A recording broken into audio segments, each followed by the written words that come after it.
Dalam catatan sejarah diketahui Presiden pertama Indonesia Soekarno dan Ratna Sari Dewi menikah dan dikaruniai seorang putri bernama Kartika Sari Dewi Soekarno.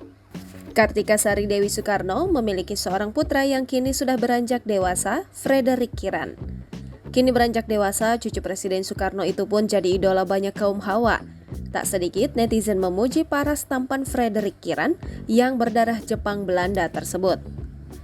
Diketahui Frederick Kiran mendapat darah Jepang dari sang ibu, sedangkan darah Belanda dari sang ayah.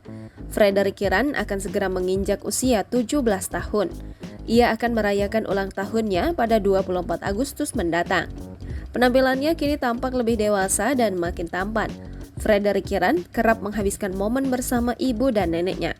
Di beberapa kesempatan, Frederick Kiran tampak melakukan aktivitas bersama ibu dan neneknya. Diketahui ayah Frederick Kiran, Fritz Frederick Siegers, telah meninggal pada tahun 2021 lalu. Frederick Kiran ternyata cukup aktif melakukan kegiatan sosial. Ia tampak beberapa kali mengikuti kegiatan sosial di Belanda. Tak sendiri, ia didampingi ibu dan neneknya. Jangan lupa subscribe, share, komen, dan like ya!